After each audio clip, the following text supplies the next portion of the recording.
Welcome to Wes Stott's farm. We are out here today scouting one of his early planted cornfields. This year the weather has been less than ideal for early planted corn. One of the things we're going to look at today is the low, medium, and high management zones. And within each of those zones, we're going to look at the population, the vegetative growth stage, as well as did the corn plants emerge evenly. Right now, we are in the low zone, and right here the population came out at 31,000.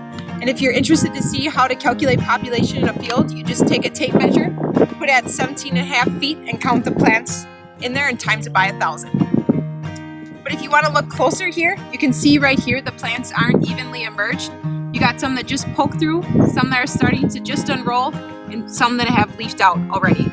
The problem that you have here is later in the season, these plants could be considered weeds in a cornfield. The next thing we're going to do is check the planting depth of the corn. What you do is you dig down until you find the seed, put your seed pick in, and then use your second seed pick to lay on top, not on top of the debris or the mud you just pulled up, and then press it against there. This was planted at 1 3/4 inches.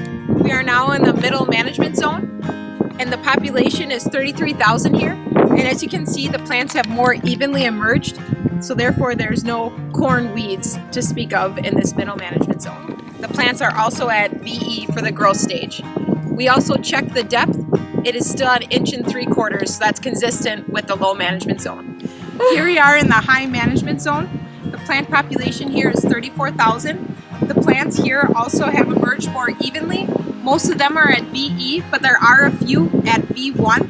Also, the plants are a bit healthier looking here with a deeper color green than more the yellowish lime green we saw in the low and the medium zones. We also took a plant seeding depth, and this is planted at 2 inches here in the high zone. In summary for this field today, there were some differences between the low and the high management areas.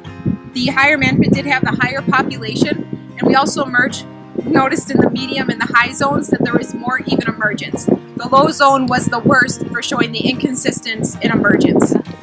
We scouted Stott's cornfield today. It's a field of 60-65. This hybrid has a high response to nitrogen as well as population. In scouting the field today, we didn't find any spots that had a significantly low population for replant. But if we were out scouting a field that had a lower population with a hybrid that has a high response to population, you could use the NDVI image to create a prescription map to replant that field. When you go to scout your cornfield for response to nitrogen or response to population, a good place to find that is in your R7 tool using your iPad or in the seed guide. We're going to continue to follow this field throughout the growing season utilizing in-season imagery.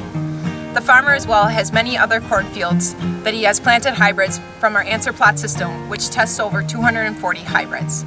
We're going to help the farmer manage his in-season nitrogen utilizing the response to nitrogen score for each of his hybrids so that we can focus on the high response to nitrogen in some of the fields that received a lot of rain this spring.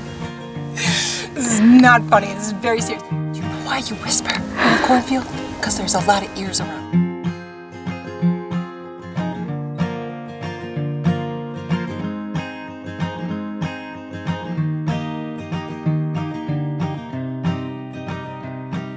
We just scouted that field at 55 miles